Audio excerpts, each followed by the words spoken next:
ಅದು ಗೊರವನಹಳ್ಳಿ. ಹಸಿರಿನಿಂದ ಕಂಗೊಳಿಸುತ್ತಿತ್ತು. ಅಲ್ಲಿ ಜನರು ವ್ಯವಸಾಯವನ್ನು ನಂಬಿಕೊಂಡು ಜೀವನ ನಡೆಸುತ್ತಿದ್ದರು. ಅಲ್ಲಿಯ ಜನರು ಎಂದಿಗೂ ಪೊಲೀಸ್ ಠಾಣೆಯ ಮೆಟ್ಟಿಲು ಹತ್ತಿಯೇ ಇರಲಿಲ್ಲ. ಕಾನೂನಿನ ಬಗ್ಗೆ ಅರಿವಿರದ ಒಂದು ಪುಟ್ಟ ಹಳ್ಳಿ. ಈ ಹಳ್ಳಿಯಲ್ಲಿ ಎಲ್ಲರೂ ಪರಸ್ಪರ ಪ್ರೀತಿ ಮತ್ತು ವಾತ್ಸಲ್ಯದಿಂದ ಜೀವನ ಸಾಗಿಸುತ್ತಿದ್ದರು. ಅಂತಹ ಒಂದು ಕುಟುಂಬ ರಾಮಪ್ಪನ ಕುಟುಂಬ. ರಾಮಪ್ಪನ ಹೆಂಡತಿ ಸೀತಾ, ಅವನ ಮುದ್ದು ಮಗಳು ಮೋಹಿನಿ. ಇವರದು ಸುಂದರವಾದ ಕುಟುಂಬ. ತಮ್ಮ ಸಂತೋಷವನ್ನು ಇತರರಿಗೂ ಹಂಚುವ ಕುಟುಂಬ. ಮೋಹಿನಿ ತುಂಬಾ ಸುಂದರ ಹಾಗೂ ಬುದ್ಧಿವಂತ ಹುಡುಗಿ. ಊರಲ್ಲಿ ಎಲ್ಲರಿಗೂ ಇವಳನ್ನು ಕಂಡರೆ ಪ್ರೀತಿ. ಹೀಗೆ ಇವರ ಜೀವನ ಸಂತೋಷದಿಂದ ತುಂಬಿತ್ತು. ಆದರೆ ಅದೇ ಹಳ್ಳಿಯಲ್ಲಿದ್ದ ಒಂದು ಕ್ರೂರವಾದ ಕುಟುಂಬ, ಶ್ರೀಮಂತಿಕೆಯ ದರ್ಪ ಅವರನ್ನು ಹೊತ್ತು ಮೆರೆಸುತ್ತಿತ್ತು. ಅದರಲ್ಲಿ ಇದ್ದವರು ದುರ್ಗಪ್ಪ, ಅವನ ಮಗ ಲೋಹಿತ್, ದುರ್ಗಪ್ಪನ ಹೆಂಡತಿ ರಾಣಿ. ಈ ಹಳ್ಳಿಯನ್ನು ಇವರು ತಮ್ಮ ಕೈಮುಷ್ಟಿಯಲ್ಲಿ ಇಟ್ಟುಕೊಂಡಿದ್ದರು. ರಾಮಪ್ಪನ ಕುಟುಂಬ ತುಂಬಾ ಬಡತನದಿಂದ ತುಂಬಿತ್ತು. ಆದ್ದರಿಂದ ರಾಮಪ್ಪನ ಹೆಂಡತಿ ಸೀತಾ ದಿನಾಲೂ ದುರ್ಗಪ್ಪನ ಮನೆಗೆ ಕೆಲಸದ ಆಳಾಗಿ ಹೋಗುತ್ತಿದ್ದಳು. ದುರ್ಗಪ್ಪನ ಕುಟುಂಬವು ಸೀತಾಳನ್ನು ಅಷ್ಟೇ ಕ್ರೂರವಾಗಿ ನಡೆಸಿಕೊಳ್ಳುತ್ತಿತ್ತು. ಹೀಗಿರುವಾಗ ಒಂದು ದಿನ ರಾತ್ರಿ ರಾಮಪ್ಪನ ಮನೆ ಸದ್ದಿಲ್ಲದೆ ಶಾಂತವಾಗಿತ್ತು. ಸೀತಾ, ಸ್ವಲ್ಪ ನಿನ್ನ ಅಳು ನಿಲ್ಲಿಸಬಾರದೆ? ಮಗಳು ನೋಡಿದರೆ ದುಃಖಿತಳಾಗುವುದಿಲ್ಲವೇ? ನಾನು ಇನ್ನು ಮುಂದೆ ದುರ್ಗಪ್ಪನ ಮನೆಗೆ ಕೆಲಸಕ್ಕೆ ಹೋಗುವುದಿಲ್ಲ. ಬೇಕಿದ್ದರೆ ಒಂದು ಹೊತ್ತು ಗಂಜಿ ಕುಡಿದು ಜೀವನ ಸಾಗಿಸಬಹುದು. ಆದರೆ ಅವರು ಕೊಡುವ ಕಾಟಕ್ಕೆ ನನ್ನ ಜೀವ ದಿನಾಲೂ ಹೋಗುತ್ತಿದೆ. ಅಯ್ಯೋ ಮಾರಾಯ್ತಿ, ನಿನಗೊತ್ತಿದೆ ದುರ್ಗಪ್ಪನ ಬುದ್ಧಿ. ಇನ್ನು ಸ್ವಲ್ಪ ದಿನ ಅಷ್ಟೇ ನೀನು ಕೆಲ್ಸಕ್ಕೆ ಹೋಗು. ಮಗಳು ಚೆನ್ನಾಗಿ ಓದಿ ಕೆಲ್ಸಕ್ಕೆ ಸೇರಿದ್ರೆ ನಿನ್ನನ್ನು ಎಲ್ಲಿಯೂ ಕೆಲ್ಸಕ್ಕೆ ಕಳಿಸುವುದಿಲ್ಲ. ಮಗಳ ಮೇಲೆ ನಂಬಿಕೆಯಿಟ್ಟು ಸೀತಾಳು ಕಣ್ಣು ಒರೆಸಿಕೊಂಡು ಅಡುಗೆ ತಯಾರಿಸಿದಳು. ಆ ರಾತ್ರಿ ಊಟ ಮಾಡಿ ಎಲ್ಲರೂ ಮಲಗಿದರು. ಆದರೆ ಸೀತಾ ಮಾತ್ರ ಕಣ್ಣು ತೆರೆದು ಚಿಂತೆಯಲ್ಲಿ ಮುಳುಗಿದ್ದಳು. ಸೀತಾಳಿಗೆ ಬೆಳಕಾದರೂ ಏಕೆ ಆಗುತ್ತದೆಯೋ ದೇವರೇ ಎನಿಸುತ್ತಿತ್ತು. ಮಾರನೇ ದಿನ ಮುಂಜಾನೆ ಸೀತಾ ಮತ್ತೆ ದುರ್ಗಪ್ಪನ ಮನೆಗೆ ಕೆಲಸಕ್ಕೆ ಹೋದಳು. ಮನೆಯ ಅಂಗಳಕ್ಕೆ ಕಾಲಿಡುತ್ತಿದ್ದಂತೆ ಸೀತಾಳನ್ನು ನೋಡಿ ದುರ್ಗಪ್ಪನ ಹೆಂಡತಿ, ಲೇ ಮಾರಾಯ್ತಿ, ನಿನಗೆ ದಿನಾಲೂ ಹೇಳಿ ಸಾಕಾಯ್ತು. ನೀನ್ ಇಷ್ಟೊತ್ತಿಗೆ ಬಂದ್ರೆ ನಮ್ಮ ಊಟ ಯಾವಾಗ? ಹೊಟ್ಟೆ ಗುರ್ರೆನ್ನುತ್ತಿದೆ. ಹೋಗು, ಬೇಗ ಬೇಗ ಸಗಣಿಯೆಲ್ಲ ತೆಗೆದು ಅಡುಗೆ ತಯಾರಿಸು. ಸರಿ ಅಮ್ಮ, ನೀವ್ ಹೇಳಿದ ಹಾಗೆ ಮಾಡ್ತೇಲೆ. ಸೀತಾ, ಸರಿ ಎಂದು ಒಂದೇ ಕೆಲಸದಲ್ಲಿ ಕುಳಿತು ಬಿಡಬೇಡ. ನಿನಗೆ ಸಲಿಗೆ ಜಾಸ್ತಿಯಾಗ್ತಿದೆ. ಸೀತಾ ದುಃಖವನ್ನು ಮನದಲ್ಲಿ ಮರಿಮಾಚಿ ಕೆಲಸದಲ್ಲಿ ತೊಡಗಿದಳು. ಆ ದಿನ ಮಧ್ಯಾಹ್ನ ದುರ್ಗಪ್ಪನ ಮಗ ಮಂಚದ ಮೇಲೆ ಕುಳಿತಿದ್ದಾನೆ. ಸೀತಾ, ನಾನು ಹೊರಗಡೆ ಹೋಗ್ಬೇಕು. ನನ್ನ ಶೂ ಪಾಲಿಷ್ ಮಾಡು ಬೇಗನೆ. ಸೀತಾ ಮುಗ್ಧ ಮನಸ್ಸಿನಿಂದ ಲೋಹಿತ್ನ ಶೂ ಪಾಲಿಷ್ ಮಾಡತೊಡಗಿದಳು. ಅಷ್ಟರಲ್ಲಿ ಲೋಹಿತ್ ಅವಳನ್ನು ಕಾಲಲ್ಲಿ ಒದ್ದನು. ಅದೇ ಸಮಯಕ್ಕೆ ಸರಿಯಾಗಿ ಮೋಹಿನಿ ಅಲ್ಲಿಗೆ ಬಂದಳು. ತಾಯಿಯನ್ನು ಲೋಹಿತ್ ಒದೆಯುತ್ತಿರುವುದನ್ನು ನೋಡಿ ತುಂಬಾ ಕೋಪಗೊಂಡ ಮೋಹಿನಿ ಕೋಪದಿಂದ ಲೋಹಿತ್ನ ಕಪಾಳಿಗೆ ಬಾರಿಸಿದಳು. ನೀನೇನು ಮನುಷ್ಯನ ಅಥವಾ ರಾಕ್ಷಸನ? ನನ್ನ ತಾಯಿ ನಿನಗಿಂತ ವಯಸ್ಸಿನಲ್ಲಿ ದೊಡ್ಡವರು. ನಿನ್ನ ತಂದೆ ತಾಯಿ ನಿನಗೆ ದೊಡ್ಡವರಿಗೆ ಗೌರವ ಕೊಡುವುದನ್ನು ಹೇಳಿಯೇ ಕೊಟ್ಟಿಲ್ಲವೇ, ಕ್ರೂರಿ? ಯಾವಳೆ ನೀನು? ಅವಳು ನನಗಿಂತ ವಯಸ್ಸಿನಲ್ಲಿ ದೊಡ್ಡವಳಾದ್ರೆ ನಾನೇನ್ ಮಾಡ್ಲಿ? ಅವಳು ನನ್ನ ಮನೆ ಕೆಲಸ ಬಿಟ್ಟಿ ಮಾಡೋದಿಲ್ಲ. ನಾವು ದಿನಾಲೂ ಕೂಲಿ ಕೊಡೋದಕ್ಕೆ ಅವಳು ನಮ್ಮ ಕಾಲ ಕೆಳಗೆ ಬಿದ್ದಿರಬೇಕು. ಮೋಹಿನಿ ತುಂಬಾ ಕೋಪಗೊಂಡು ತನ್ನ ತಾಯಿಯನ್ನು ಅಲ್ಲಿಂದ ಮನೆಗೆ ಕರೆದುಕೊಂಡು ಹೋದಳು. ಆದರೆ ಸಮಸ್ಯೆ ಇಲ್ಲಿಗೆ ಮುಗಿಯಲಿಲ್ಲ. ಸಮಸ್ಯೆ ಆರಂಭವಾದದ್ದೇ ಇಲ್ಲಿ. ದಯವಿಟ್ಟು ಕಥೆ ಮುಂದುವರೆಸುವುದಕ್ಕಿಂತ ಮುಂಚೆ ಸಬ್ಸ್ಕ್ರೈಬ್ ಮಾಡುವುದನ್ನು ಮರೆಯಬೇಡಿ. ಈ ಒಂದು ಸಂದರ್ಭ ಮೋಹಿನಿಯ ಸಾವಿಗೆ ಕಾರಣವಾಗುತ್ತದೆ ಎಂದರೆ ನೀವು ನಂಬುತ್ತೀರಾ? ನಂಬದೇ ಇದ್ದರೂ ಇದುವೇ ನಿಜ. ಇಲ್ಲಿಯವರೆಗೂ ಲೋಹಿತ್ನ ಮೇಲೆ ಒಬ್ಬರೂ ಕೈ ಮಾಡಿಯೇ ಇರಲಿಲ್ಲ. ಕೈ ಮಾಡೋದಿರಲಿ, ಲೋಹಿತ್ನನ್ನು ನೋಡಿದರೆ ಹೆದರಿ ಅವಿದುಕೊಳ್ಳುತ್ತಿದ್ದರು. ಮೋಹಿನಿಯು ಲೋಹಿತ್ನ ಮೇಲೆ ಕೈ ಮಾಡಿ ತನ್ನ ಸಾವನ್ನು ಬಾ ಎಂದು ಕರೆದಂತಾಯಿತು. ಅಪ್ಪ, ಎಲ್ಲಿದ್ಯಾ? ಬೇಗನೆ ಬಾ. ದುರ್ಗಪ್ಪನು ಗಾಬರಿಯಿಂದ ಓಡಿಬಂಡ. ಏನ್ಲ ಮಗ, ಏನಾಯ್ತೋ? ಯಾಕಿಷ್ಟು ಕೋಪಗೊಂಡಿರುವೆ? ಇಲ್ಲಿಯವರೆಗೂ ಹಳ್ಳಿಯ ಜನ ನನ್ನನ್ನು ನೋಡಿದ್ರೆ ಹೆದರ್ತಿತ್ತು. ಆದ್ರೆ ನಮ್ಮ ಮನೆಯ ಕೆಲಸದ ಆಳು ಸೀತಮ್ಮ, ಅವಳ ಮಗಳು ಇವತ್ತು ನನ್ನ ಮೇಲೆ ಕೈ ಮಾಡಿದ್ದಾಳೆ. ಏನ್ಲಾ ಮಗ ನೀನು ಹೇಳುತ್ತಿರುವುದು ನಿಜವೇ? ಈ ಯಜಮಾನನ ಮೇಲೆ ಕೈ ಮಾಡುವಷ್ಟು ಧೈರ್ಯ ಬಂದಿದೆ ಅವಳಿಗೆ. ಅವಳನ್ನು ಸುಮ್ಮನೆ ಬಿಡುವುದು ಬೇಡ. ಲೋಹಿತ್ಗೆ ಮೋಹಿನಿ ಕೈ ಮಾಡಿರುವುದು ಪದೇ ಪದೇ ಕಾಡುತ್ತಿತ್ತು. ಇದರಿಂದ ಲೋಹಿತ್ ಮನೆ ಬಿಟ್ಟು ಹೊರಗೆ ಹೋಗದಾದ. ಒಂದು ದಿನ ರಾತ್ರಿ ಮೋಹಿನಿಯ ತಂದೆ ರಾಮಪ್ಪ ಹೊಲದಲ್ಲಿ ರಾಶಿ ಮಾಡಿದ ಕಾರಣ ಕಾವಲಿಗೆಂದು ಅಲ್ಲಿಯೇ ಉಳಿದುಕೊಂಡಿದ್ದ. ತಂದೆಗೆ ಊಟ ಕೊಡಲೆಂದು ಮೋಹಿನಿ ತುಂಬಾ ಸಂತೋಷದಿಂದ ಕೈಯಲ್ಲಿ ಬೆಳಕನ್ನು ಹಿಡಿದು ದಾರಿಯಲ್ಲಿ ನಡೆಯತೊಡಗಿದಳು. ಇಂತಹ ಸಮಯಕ್ಕೆ ಕಾಯುತ್ತಿದ್ದ ದುರ್ಗಪ್ಪ ಮೋಹಿನಿ ಒಬ್ಬಳೇ ಹೋಗುತ್ತಿರುವುದನ್ನು ನೋಡಿ ಹಿಂದಿನಿಂದ ದೊಣ್ಣೆ ತೆಗೆದುಕೊಂಡು ಮೋಹಿನಿಯ ತಲೆಗೆ ಹೊಡೆದನು. ಆ ನೋವಿನಿಂದ ಮೋಹಿನಿ ಕೆಳಗೆ ಬಿದ್ದಳು. ತಲೆಯಿಂದ ತುಂಬಾ ರಕ್ತ ಹೋಗಿ ಮೋಹಿನಿ ಅಲ್ಲಿಯೇ ಸತ್ತಳು. ದುರ್ಗಪ್ಪನು ಈ ವಿಷಯ ಹಳ್ಳಿಗೆ ತಿಳಿದರೆ ತನಗೆ ಕುತ್ತು ಬಂದಿತ್ತೆಂದು ತಿಳಿದು ಅಲ್ಲಿಯೇ ಪಕ್ಕದಲ್ಲಿದ್ದ ಒಂದು ದೇವಾಲಯದ ಗೋಡೆಯಲ್ಲಿ ಆ ಹೆಣವನ್ನು ಹೂತಿಟ್ಟನು. ಇತ್ತ ತಂದೆ ತಾಯಿ ಒಬ್ಬಳೇ ಮುದ್ದು ಮಗಳನ್ನು ಕಳೆದುಕೊಂಡು ಕಂಗಾಲಾದರು. ಪೊಲೀಸರ ಹತ್ತಿರ ಕಂಪ್ಲೇಂಟ್ ಕೊಡಲೆಂದು ಹೋದರೆ ಪೊಲೀಸರು, ಸರ್, ನಮ್ಮ ಮಗಳು ಕಾಣುತ್ತಿಲ್ಲ. ನಿಮ್ಮ ಮಗಳು ಯಾವನ ಜೊತೆಯಾದರೂ ಓಡಿ ಹೋಗಿರಬೇಕು. ಮೊದಲು ಮಕ್ಕಳನ್ನ ಚೆನ್ನಾಗಿ ಬೆಳೆಸೋದನ್ನ ತಿಳಿದುಕೊಳ್ಳಿ. ನೋಡಿ ಸರ್, ನಮ್ಮ ಮಗಳ ಬಗ್ಗೆ ಹಾಗೆಲ್ಲ ಮಾತನಾಡಬೇಡಿ. ನಮ್ಮ ಮಗಳು ತುಂಬಾ ಒಳ್ಳೆ ಹುಡುಗಿ. ಎಲ್ಲಾ ತಂದೆ ತಾಯಂದಿರು ತಮ್ಮ ಮಕ್ಕಳ ಬಗ್ಗೆ ಹೀಗೆ ಹೇಳುವುದು. ಆದರೆ ಯಾರಿಗೆ ಗೊತ್ತು ಹೊರಗೆ ಅವರು ಮಾಡುವ ಅವಾಂತರ? ಒಂದಿಷ್ಟು ದಿನ ಬಿಟ್ಟು ಅವಳೇ ಬರುತ್ತಾಳೆ. ಹೋಗಿ ನಿಮ್ಮ ಮನೆಗೆ. ರಾಮಪ್ಪನಿಗೆ ತುಂಬಾ ದುಃಖವಾಗುತ್ತದೆ. ಇದರಿಂದ ಗಂಡ ಹೆಂಡತಿ ಇಬ್ಬರೂ ಮನೆಗೆ ಮರಳುತ್ತಾರೆ. ಊರವರೆಲ್ಲರೂ ಮೋಹಿನಿಯ ಬಗ್ಗೆ ಕೆಟ್ಟ ಕೆಟ್ಟ ಸುದ್ದಿಗಳನ್ನು ಹರಡಿಸಲು ಆರಂಭಿಸುತ್ತಾರೆ. ಏನ್ರಿ, ಆ ಸೀತಮ್ಮಳ್ ಮಗಳು ಯಾವನೋ ಜೊತೆಗೂ ಓಡಿ ಹೋಗಿದ್ದಾಳಂತೆ. ಆ ವಿಷಯ ನಿಮ್ಗೆ ಗೊತ್ತೇ? ಇದೇನು ಹೇಳ್ತಿದ್ದೀರಿ ನೀವು ಸರೋಜಮ್ಮ? ಆ ವಿಷಯ ನನಗೆ ಗೊತ್ತಿರೋದೇನೋ? ಊರ ತುಂಬೆಲ್ಲ ಹಬ್ಬಿದೆ. ಇಂತಹ ಮಾತುಗಳು ರಾಮಪ್ಪನ ಮನಸ್ಸನ್ನು ಚುಚ್ಚುತ್ತಿದ್ದವು. ಒಂದು ಕಡೆ ಮಗಳು ಕಾಣೆಯಾಗಿದ್ದಾಳೆ ಎಂಬ ನೋವು, ಇನ್ನೊಂದು ಕಡೆ ತಮ್ಮ ಮಗಳ ಬಗ್ಗೆ ಕೆಟ್ಟದಾಗಿ ಮಾತನಾಡಿಕೊಳ್ಳುತ್ತಿರುವ ಜನರ ಬಾಯಿ ಮುಚ್ಚಿಸಲಾಗುತ್ತಿಲ್ಲ ಎಂಬ ನೋವು. ಇದರಿಂದ ರಾಮಪ್ಪ ಮತ್ತು ಸೀತಾ ಕುಗ್ಗಿ ಹೋದರು. ಅವರು ಮನೆ ಬಿಟ್ಟು ಹೊರಗಡೆ ಹೋಗಲು ಭಯಪಡತೊಡಗಿದರು. ಇತ್ತ ದುರ್ಗಪ್ಪನು ಇಷ್ಟೆಲ್ಲ ಅನಾಹುತ ಮಾಡಿದರೂ ತನಗೇನು ಗೊತ್ತೇ ಇಲ್ಲ ಎಂಬಂತೆ ತುಂಬ ದರ್ಪ ತೋರಿಸುತ್ತಿದ್ದನು. ಹೀಗೆ ಸ್ವಲ್ಪ ದಿನಗಳು ಕಳೆದ ಮೇಲೆ ಮೋಹಿನಿಯ ವಿಷಯವನ್ನು ಊರಿನವರೆಲ್ಲ ಮರೆತು ಬಿಟ್ಟರು. ಆದರೆ ಮನೆಯ ರಾಮಪ್ಪ ಮತ್ತು ಶೀತಮ್ಮ ಮಾತ್ರ ತಮ್ಮ ಮಗಳನ್ನು ಹೇಗಾದರೂ ಮಾಡಿ ಹುಡುಕಬೇಕೆಂಬ ಆತಂಕದಲ್ಲಿದ್ದರು. ಮೋಹಿನಿಯ ಸಾವಿನ ವಿಷಯ ಆ ಹಳ್ಳಿಯಲ್ಲಿ ದುರ್ಗಪ್ಪನನ್ನು ಬಿಟ್ಟರೆ ಬೇರೊಬ್ಬರಿಗೂ ಗೊತ್ತಿರಲಿಲ್ಲ. ಆ ದಿನ ತುಂಬ ಮಳೆ. ಮಂಜುಳಾ ಶಾಲೆಯನ್ನು ಮುಗಿಸಿಕೊಟ್ಟು ಮನೆಗೆ ಮರಳುತ್ತಿದ್ದಳು. ಮಳೆ ತುಂಬ ಬಂದ ಕಾರಣ ಅವಳು ಆ ದೇವಾಲಯಕ್ಕೆ ಹೋದಳು. ಎಷ್ಟು ಹೊತ್ತಾದರೂ ಮಳೆ ನಿಲ್ಲಲೇ ಇಲ್ಲ. ಓ ದೇವ್ರೇ, ಇದೇನಿಷ್ಟು ಮಳೆ! ಸಂಜೆ ಬೇರೆ ಆಗ್ತಿದೆ. ನಾನು ಮನೆಗೆ ಬೇಗ ತಲುಪಬೇಕು. ಅವಳು ಅಲ್ಲಿ ಏನೋ ಕೆಟ್ಟ ವಾಸನೆ ಬರುವುದನ್ನು ಗಮನಿಸಿದಳು.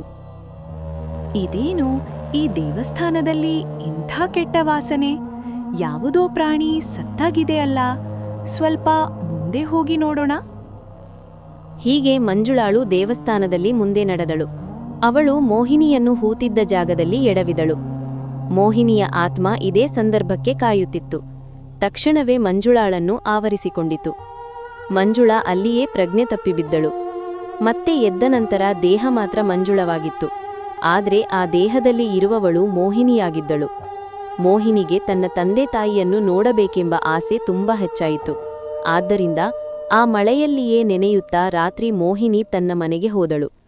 ದುಃಖದಲ್ಲಿದ್ದ ರಾಮಪ್ಪ ಬಂದು ಮನೆ ಬಾಗಿಲು ತೆರೆದನು. ಅಷ್ಟರಲ್ಲಿ ಅವನಿಗೆ ಆಶ್ಚರ್ಯ. ಇಷ್ಟು ದಿನ ಅವರ ಮನೆ ಸಮೀಪಕ್ಕೆ ಯಾರೂ ಸುಳಿಯುತ್ತಿರಲಿಲ್ಲ. ಆದರೆ ಈ ದಿನ ಆ ಊರಿನ ಹಿರಿಯ ಗೌರೀಶ್ನ ಮಗಳು ರಾಮಪ್ಪನ ಮನೆಯ ಬಾಗಿಲಿಗೆ ಬಂದು ನಿಂತಿದ್ದಾಳೆ. ಮಳೆ ಹೆಚ್ಚಾಗುತ್ತಿದೆ. ಅಯ್ಯೋ ಮಗಳೇ, ಈ ಹೊತ್ತಿನಲ್ಲಿ ಈ ಕಡೆ ಒಬ್ಳೇ ಬಂದಿದ್ಯಲ್ಲಮ್ಮ, ಏನಾದ್ರೂ ಬೇಕಿತ್ತಾ? ಯಾಕಪ್ಪ ನನ್ಮನೆಗೆ ನಾನ್ ಬರ್ಬಾರ್ದೆ? ಈ ಮಾತನ್ನು ಕೇಳುತ್ತಿದ್ದಂತೆ ರಾಮಪ್ಪನಿಗೆ ಆಶ್ಚರ್ಯವಾಯಿತು. ಆದರೆ ಅತಿಥಿಯನ್ನು ಬೇಸರಗೊಳಿಸಬಾರದೆಂದು, ಅಯ್ಯೋ ಮಗಳೇ, ಅದಕ್ಕೇನಂತೆ, ಇದು ನಿನ್ನ ಮನೆ ಇದ್ದಂತೆ. ಬಾರಮ್ಮ ಒಳಗೆ. ಅಪ್ಪ, ತುಂಬಾ ಹಸಿವಾಗಿದೆ. ನನ್ಗೆ ಮೊದಲು ಊಟ ಕೊಡಿ. ಎಲ್ಲರೂ ಸೇರಿ ಊಟ ಮಾಡಿದರು. ಅದೇ ಹೊತ್ತಿಗೆ ಆ ದಾರಿ ಹಿಡಿದು ಆ ಊರಿನ ಮಂತ್ರವಾದಿಯೊಬ್ಬ ಹೋಗುತ್ತಿದ್ದನು. ಅಯ್ಯೋ, ಇದೇನು ಯಾಕೋ ನನ್ಗೆ ತುಂಬಾ ಹೆದರಿಕೆ ಆಗ್ತಿದೆ. ನಾನಿಲ್ಲಿರೋದು ಕ್ಷೇಮವಲ್ಲ. ಮಂಜುಳಾಳ ದೇಹದಿಂದ ಆತ್ಮ ಹೋಯಿತು. ಅಯ್ಯೋ, ನಾನೇಕೆ ಇಲ್ಲಿದ್ದೀನಿ? ಮನೆಯಲ್ಲಿ ಅಪ್ಪ ಅಮ್ಮ ಕಾಯುತ್ತಿರುತ್ತಾರೆ. ಸಮಯ ತುಂಬಾ ಆಯಿತು. ನಾನಿಲ್ಲಿಗೆ ಹೇಗೆ ಬಂದೆ? ಮಂಜುಳಾಳ ಮಾತನ್ನು ಕೇಳಿ ರಾಮಯ್ಯ ಹಾಗೂ ಶೀತಾಳಿಗೆ ತುಂಬಾ ಆಶ್ಚರ್ಯವಾಯಿತು. ಅವರಿಗೆ ಏನು ನಡೆಯುತ್ತಿದೆ ಎಂದು ಅರ್ಥವಾಗಲೇ ಇಲ್ಲ. ಮಂಜುಳಾ ಗಡಿಬಿಡಿಯಿಂದ ಮನೆ ಕಡೆ ಹೊರಟಳು. ಮಂಜುಳಾ ಬಂದು ಹೋದಾಗಿನಿಂದ ರಾಮಪ್ಪ ಹಾಗೂ ಸೀತಾಳ ಬಡಿಸು ಸ್ವಲ್ಪ ಸುಧಾರಿಸಿಕೊಂಡಿತು. ಅವರು ಮತ್ತೆ ತಮ್ಮ ಮಗಳನ್ನು ಹುಡುಕಲು ಯತ್ನಿಸಿದರು. ಆ ದಿನ ಸುಮಾರು 8:15 ಮಂಜುಳಾ ಗಡಿಬಿಡಿಯಿಂದ ಮನೆಗೆ ಹೊರಟಿದ್ದಾಳೆ. ಊರಲ್ಲಿ ಯಾರೊಬ್ರೂ ಹೊರಗೆ ಇಲ್ಲ. ಹಾಗೆ ನಡೆಯುತ್ತಾ ಮಂಜುಳಾ ಮುಂದೆ ಸಾಗಿದಳು. ಸ್ವಲ್ಪ ದೂರ ನಡೆದ ನಂತರ ಅವಳಿಗೆ ಯಾರೋ ನಗುವ ಶಬ್ದ ಕೇಳಿಸಿತು. ಯಾರೆಂದು ಕುತೂಹಲದಿಂದ ಆ ಕಡೆ ನೋಡಿದಳು. ಲೋ ಸಂಘ, ಏನೇ ಹೇಳು, ಈ ಊರಲ್ಲಿ ನಾನು ಏನು ಹೇಳುತ್ತೇನೋ ಅದೇ ನಡೆಯುತ್ತದೆ. ಹೌದು ಯಜಮಾನ್ರೇ, ನೀವ್ ಹೇಳೋದಂತೂ 100ಕ್ಕೆ 100 ಸತ್ಯ. ದುರ್ಗಪ್ಪ ಹೇಗೆ ನಗುತ್ತಿದ್ದನೋ ಹಾಗೆ ಮಂಜುಳಾಳ ವರ್ತನೆ ಬದಲಾಗುತ್ತಿತ್ತು. ಈ ಸಮಯಕ್ಕೆ ಕಾಯುತ್ತಿದ್ದ ಮೋಹಿನಿಯ ಆತ್ಮ ತಕ್ಷಣವೇ ಮಂಜುಳಾಳನ್ನು ಆವರಿಸಿಕೊಂಡಿತು. ಮಂಜುಳಾ ಅವಸರದಿಂದ ದುರ್ಗಪ್ಪನ ಕಡೆಗೆ ನಡೆದಳು. ಮಂಜುಳಾನನ್ನು ನೋಡಿದೇ ದುರ್ಗಪ್ಪ. ಏನಮ್ಮ, ಇಷ್ಟೊತ್ನಲ್ಲಿ ಒಬ್ಳೇ ಈ ಕಡೆ ಬಂದ್ಯಲ್ಲ, ಏನಾದರೂ ಸಹಾಯ ಬೇಕಿತ್ತಾ? ಮಂಜುಳಾ ಹೋಗಿ ದುರ್ಗಪ್ಪನ ಕೆನ್ನೆಗೆ ಬಾರಿಸಿದಳು. ದುರ್ಗಪ್ಪನಿಗೆ ಏನೆಂದು ತಿಳಿಯಲಿಲ್ಲ. ಏನು, ನನ್ನ ಗೆಳೆಯನ ಮಗಳು ಎಂದು ಪ್ರೀತಿಯಿಂದ ಮಾತನಾಡಿಸಿದರೆ ನಿನಗೆ ಸೊಕ್ಕು ಜಾಸ್ತಿಯಾಗಿದೆ ಎಂದು ಕಾಣುತ್ತದೆ. ಲೋಸಂಗ, ಇವಳಿಗೆ ಬುದ್ಧಿ ಕಲಿಸು ಹೋಗು. ಏನು ನನ್ನ ಮಗನೇ, ನಿನಗೆ ಬಡವರ ಮಕ್ಕಳು ಎಂದರೆ ನೀನು ಆಟ ಆಡಿಸುವ ಗೊಂಬೆ ಎಂದುಕೊಂಡೀಯ ನನ್ನನ್ನು?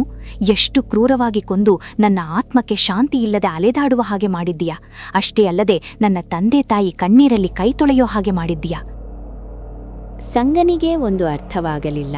ದುರ್ಗಾಪನಿಗೂ ಮಂಜುಳಾ ಹೇಳುತ್ತಿರುವುದು ಯಾವ ವಿಷಯದ ಬಗ್ಗೆ ಎಂದು ಅರ್ಥವಾಗಲೇ ಇಲ್ಲ. ನೀನು ನನ್ನನ್ನು ಕೊಂದಿರಬಹುದು, ಆದರೆ ಹಳ್ಳಿಯ ಜನರೆಲ್ಲರೂ ಮನಸ್ಸಿಗೆ ತಿಳಿದಂತೆ ಮಾತನಾಡಿಕೊಳ್ಳುತ್ತಿದ್ದಾರೆ. ನೀನು ಎಲ್ಲರ ಮುಂದೆ ನಿಜ ಒಪ್ಪಿಕೊಳ್ಳುವವರೆಗೂ ನಾನು ನಿನ್ನನ್ನು ಬಿಡುವುದಿಲ್ಲ. ತಟ್ಟನೆ ದುರ್ಗಪ್ಪನಿಗೆ ತಾನು ಮಾಡಿದ ತಪ್ಪು ನೆನಪಿಗೆ ಬಂದಿತು. ಓ, ನೀನು ರಾಮಪ್ಪನ ಮಗಳಾ? ನೀನು ಇದ್ರೆ ನಮಗೆ ತೊಂದರೆ ಎಂದು ನಿನ್ನನ್ನು ಕೊಂದರೆ ಈಗ ಆತ್ಮ ಆಗಿ ನನ್ನತ್ರ ಬಂದಿದ್ದೀಯಾ?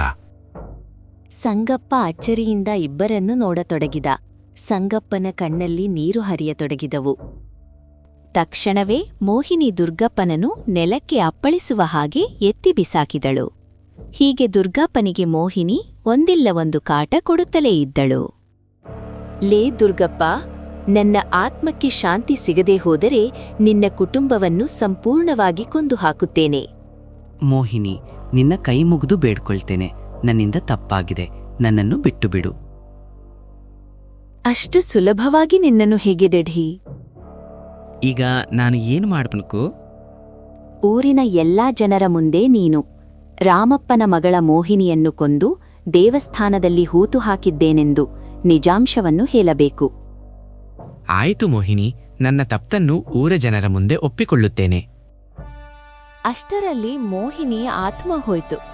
ಮಂಜುಳಾ ದೇಹ ಮಾತ್ರ ಅಲ್ಲಿ ನಿಂತಿತ್ತು.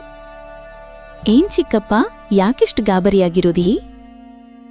ಏನಿಲ್ಲ ಕಣಮ್ಮ, ಹಾಗೇ ಸುಮ್ಮನೆ ನಿಂತಿದ್ವಿ ಎಂದು ಮಂಜುಳಾ ತನ್ನ ಮನೆಯ ಕಡೆ ಪಯಣ ಬೆಳೆಸಿದಳು. ಇಲ್ಲಿ ದುರ್ಗಪ್ಪನಿಗೆ ನಡುಕ ಶುರುವಾಗಿತ್ತು. ಮೋಹಿನಿಯನ್ನು ಕೊಂದು ಹೂತು ಹಾಕಿರುವ ವಿಷಯವನ್ನು ಊರ ಜನರ ಮುಂದೆ ಹೇಳಬೇಕೆಂದು ಭಯ ಶುರುವಾಗಿತ್ತು. ಮರುದಿನ ಮುಂಜಾನೆ ಪಂಚಾಯಿತಿ ಕಟ್ಟಿಗೆ ರಾಮಪ್ಪ ಮತ್ತು ಊರ ಜನರೆಲ್ಲರೂ ಸೇರಿದ್ದರು. ಏನ್ ದುರ್ಗಪ್ಪ, ಪಂಚಾಯಿತಿ ಕಟ್ಟಿಗೆ ಎಲ್ಲರಿಗೂ ಬರಲು ತಿಳಿಸಿದ ಕಾರಣವೇನು? ನನ್ನಿಂದ ಒಂದು ತಪ್ಪಾಗಿದೆ, ಅದನ್ನು ನಾನು ಎಲ್ಲರ ಮುಂದೆ ತಪ್ಪಿಕೊಳ್ಳುತ್ತಿದ್ದೇನೆ.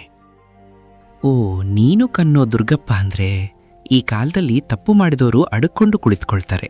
ಆದರೆ ನೀನು ತಪ್ಪನ್ನು ಒಪ್ಪಿಕೊಳ್ಳಲು ಊರ ಜನರೆಲ್ಲರನ್ನೂ ಸೇರಿಸಿದ್ದೀಯಾ? ದುರ್ಗಪ್ಪನ ಕಣ್ಣಲ್ಲಿ ಎಂದೂ ಕಾಣದ ಕಣ್ಣೀರು ತಾನಾಗಿಯೇ ಬೀಳತೊಡಗಿದವು. ಏನು ಹೇಳು ದುರ್ಗಪ್ಪ? ನಾನು ರಾಮಪ್ಪನ ಮಗಳನ್ನು ಕೊಂದು ದೇವಸ್ಥಾನದಲ್ಲಿ ಹೂತು ಹಾಕಿದ್ದೇನೆ. ಊರಿನ ಜನರೆಲ್ಲರಿಗೂ ದಿಗಿಲು ಬಡದಂತಾಯಿತು. ದುರ್ಗಪ್ಪ ಹೇಳುತ್ತಿರುವುದು ನಿಜವೇ ಎಂಬಂತೆ ಎಲ್ಲರೂ ಒಳಗಿಂದೊಳಗೆ ಮಾತನಾಡಿಕೊಳ್ಳಲು ಶುರು ಮಾಡಿದರು. ರಾಮಪ್ಪನಿಗೆ ತುಂಬ ಕೋಪ ಬಂದಿತು. ನೀನು ನನ್ನ ಮಗಳನ್ನು ಕೊಂದಿರುವೀರಾ? ನನ್ನಿಂದ ತಪ್ಪಾಗಿದೆ, ಕ್ಷಮಿಸಿ ಬಿಡು ರಾಮಪ್ಪ. ನಿನ್ನನ್ನು ಕ್ಷಮಿಸಲು ನಾನ್ಯಾರು? ನಿನಗೆ ಮುಕ್ತಿ ಕೊಡಲು ನನ್ನ ಮಗಳೇ ಬರುತ್ತಾಳೆ. ದುರ್ಗಪ್ಪನು ಊರಿನ ಜನರ ಮುಂದೆ ತಾನು ಮಾಡಿದ ತಪ್ಪನ್ನು ಒಪ್ಪಿಕೊಂಡನು. ಊರಿನ ಜನರೆಲ್ಲರೂ ದುರ್ಗಪ್ಪನಿಗೆ ಬಾಯಿಗೆ ಬಂದ ಹಾಗೆ ಬೈದರು. ಎಲ್ಲರೂ ದುರ್ಗಪ್ಪನನ್ನು ಮಾತನಾಡಿಸದೆ ಅವರವರ ಮನೆಗೆ ಹೋದರು. ಅವತ್ತು ಸಂಜೆ ದುರ್ಗಪ್ಪ ಕಟ್ಟೆಯ ಮೇಲೆ ಅದನ್ನೇ ವಿಚಾರ ಮಾಡುತ್ತಾ ಕುಳಿತುಕೊಂಡಿದ್ದನು. ಊಟವನ್ನು ಮಾಡದೆ ಕಟ್ಟೆಯ ಮೇಲೆ ಮಲಗಿಕೊಂಡನು. ಮೋಹಿನಿ ಆತ್ಮಕ್ಕೆ ಸ್ವಲ್ಪ ಸಮಾಧಾನವಾಯಿತು. ಆದರೆ ಅದರ ಒಳಗಿರುವ ಕೋಪ ದುರ್ಗಪ್ಪನನ್ನು ಬಲಿ ತೆಗೆದುಕೊಳ್ಳಬೇಕೆಂದು ಹಾತೊರೆಯುತ್ತಿತ್ತು. ಮೋಹಿನಿ ಆತ್ಮ ದುರ್ಗಪ್ಪನ ಹೆಂಡತಿಯ ಮೈ ಒಳಗೆ ಬಂದು ದುರ್ಗಪ್ಪನನ್ನು ಕೊಂದು ಹಾಕಿತು. ಇದು ದುರ್ಗಪ್ಪನ ಹೆಂಡತಿಗೆ ಅರಿವೇ ಇರಲಿಲ್ಲ. ದುರ್ಗಪ್ಪನ ಹೆಂಡತಿ ಒಳಗೆ ಹೋಗಿ ಮಲಗಿಕೊಂಡಳು. ಮರುದಿನ ಮುಂಜಾನೆ ದುರ್ಗಪ್ಪನ ದೇಹ ಮನೆಯ ಮುಂದೆ ಶವವಾಗಿ ಬಿದ್ದಿತ್ತು. ರಾಮಪ್ಪ ಅಲ್ಲಿಗೆ ಆ ವಿಷಯವನ್ನು ಕೇಳಿ ಓಡಿ ಬಂದನು. ನೋಡು, ನನ್ನ ಮಗಳ ಮೇಲೆ ನೀನು ಹೊರಿಸಿದ ಕೆಟ್ಟ ಪದಗಳನ್ನು ನಿನ್ನಿಂದಲೇ ತೆಗೆದುಹಾಕಿಸಿ ನಿನ್ನನ್ನು ತನ್ನೊಡನೆ ಆತ್ಮವನ್ನಾಗಿಸಿಕೊಂಡಳು. ಊರಿನ ಜನರೆಲ್ಲರೂ ಇದು ದುರ್ಗಪ್ಪನಿಗೆ ಆಗಲೇಬೇಕಿತ್ತು. ಇವನು ಮಾಡಿದ ಕೆಟ್ಟ ಕೆಲಸಗಳು ಇವನನ್ನು ಈ ರೀತಿ ಶವವನ್ನಾಗಿ ಮಾಡಿದೆ. ಇಂಥವನು ಸತ್ತರೆ ನಮಗೆ ಯಾವ ನಷ್ಟವೂ ಇಲ್ಲ, ನಡೀರಿ ಹೋಗೋಣ ಎಂದು ದುರ್ಗಪ್ಪನನ್ನು ಅಂತಿಮ ಸಂಸ್ಕಾರ ಮಾಡದೆಯೇ ಹೊರಟು ಹೋದರು.